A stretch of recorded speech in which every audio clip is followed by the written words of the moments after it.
I'm joined by Rudy Fugle, the crew chief for the two-time champion, Daytona 500 champion, number 24 car with William Byron winning. And Rudy, look, winning the Daytona 500 is the dream of everybody who gets into racing. This is number two for you guys. How much different is win number two in that race?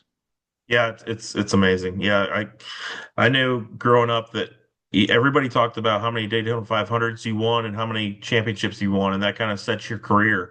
And to be able to get a second one means a ton. And two in a row is even more special. Just it's boosted our team. It's given us a lot of confidence. Last year's win gave us a lot of confidence of how we handled this week, and it's a shot in the arm and wind at our back for the rest of the year. So really excited for what's up ahead of us this year. Last lap, you guys are running seventh, in the mix, but probably I don't know how realistic you thought a win was. And then, super speedway things happen. The front six guys get taken out. All of a sudden, you're in front and you go to a win. I'm dying to know what were the emotions like going through those last four turns of that race. Yeah, it was surprise. It was nothing but it was the greatest surprise or shock you've ever had. It was in the emotion in the pit box area from down below to the guys up top over the wall. It was we were all the same. It was just like Razor. It was the most jubilation, just because sometimes you kind of expect to win and you're hoping that you don't. Something doesn't happen. You hope you don't have a flat tire or an engine failure or a late restart. And this one was just like, oh, we won. And it was all in snap of your fingers and something different. So pretty amazing.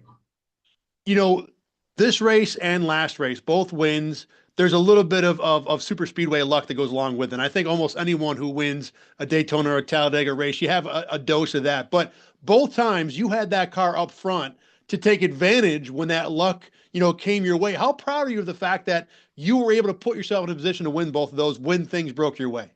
Yeah, definitely. Super proud of the team. Speedway racing, it takes a lot of luck, but it takes a lot of execution, and that's what I like is execution is something we can control from a driver, spotter, team, pit crew. We can control that. We can put ourselves towards the front of the races at the end if we do everything right, and it takes luck to not get knocked out. But we can control a lot of it. So if we can control our execution, that makes you proud as the crew chief, leader of a team, coach. You're just looking for your group to execute. If you get beat, you get beat. But if you execute to your highest level, that's what you're looking to do, and that's why I'm so proud of the group. I know in racing it's so driver based and for obvious reasons. Look, that's the guy who's in the car and doing the work on the track.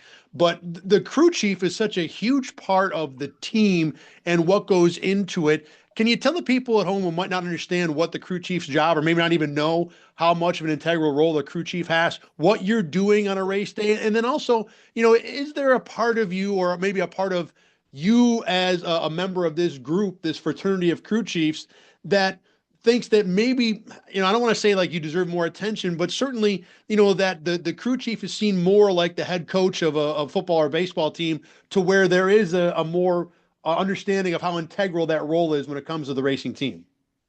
Yeah, I think being I think the best way to describe it is we are the head coach of the team. We are in charge of the full preparation of everything that happens on how the car gets built, how the when the hours of the people that work on the car on the road and at the track, how the car gets changed throughout the weekend, with the pit crew that goes over the wall. They're changing two tires, four tires, and all of that. They're all led by the crew chief, but also by the branches of people underneath us, offense coordinator, defense coordinator. We have lead engineers, we have pit crew coaches, we have car chiefs, we have lots of different people under us that help do that. So it's not just about me by any means, but I'm able to project that what I want to do and what I want to see to those other individuals who lead the whole group. And in all, we have about 25 people directly working for the 24 car, and we have 500 people working at Hendrick Motorsports. So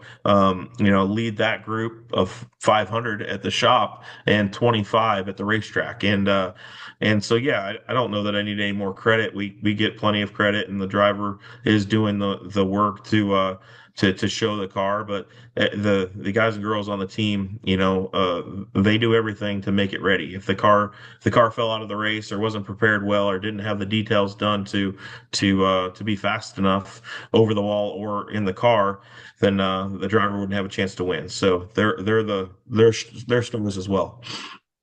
So the Philadelphia Eagles won the Super Bowl of football a week and a half ago. The defensive line coach is Clint Hurt, who is a Gates Chili grad, who is a guy who's from Rochester. Now we have the Super Bowl of racing the week after in Daytona. You're from Livonia. For you, how much fun is it to be able to put Livonia in particular and Rochester in general on the NASCAR map with these back-to-back Daytona 500 wins? Absolutely. Representing Western New York is huge. Representing Livonia is big. Livonia is special to me. Born and raised my entire life there. Both my parents were born and raised in the same town. It's just there's a lot of pride in that. I think about and want to represent, all Livonia sports and all those things that I did growing up, but really Greater Rochester area too is try to level and make sure everybody realizes that a lot of great people come out of here and hard workers. It's just a type of mindset from growing up in those winters and all the things that you're dealing with right now that make people tough and make you be able to accomplish anything. It's nice of you to say that it's making us feel tough because right now it only feels tough. It doesn't make me feel like I am tough right now. But do you hear a lot from people at home? I mean, is it something that, when you go back to Livonia, people will know who Rudy Fugle is when you walk up and down the streets? Is it that kind of thing now? Yeah, for sure. I mean, it's a small town. I'm related to probably half the town, so we're just or played sports with them or whatever. So it's pretty nice to try to do something good for the town and just make them stand out. Winning Daytona is one thing. I know a championship is obviously something that every race team is shooting for every year. You guys were what, like 50 laps from winning one last year in the last race of the year. Now that you've, I don't want to say established yourself, but certainly, this team, this 24 team that's been one of the great teams in NASCAR for a long, long time, back-to-back Daytona 500 wins, a couple of top threes when it comes to season-long championships. Where are you in terms of a season-long championship becoming more, maybe less of a we're shooting for, and now of a hey, we've reached a point where a championship's almost a must-win thing for us. Yeah, I mean we're right there. It's so tough being one race and how it goes and the way the playoffs are. It's so easy to have something go wrong and get you knocked out. But we are 2 years in a row in the final four.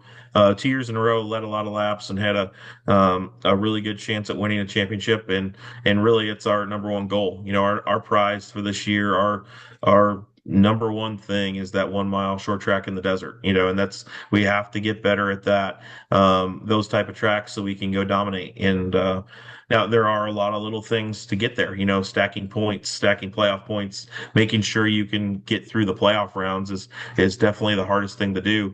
But getting better at that type of track is our number one goal. It has been since the Monday after Phoenix. That's all we've worked on. I don't feel like I've had an off season yet. So we'll keep going until we win a championship. Rudy Fugle, you are the Daytona 500 champion. This Super Bowl is unique than the football one because while the football guys get to have a party and go home, you're just right on to the next track in Atlanta this week. I appreciate your time. I know it's been busy. Livonia native Rudy Fugle, Daytona 500 two-time champion. Thanks for joining us. Thanks.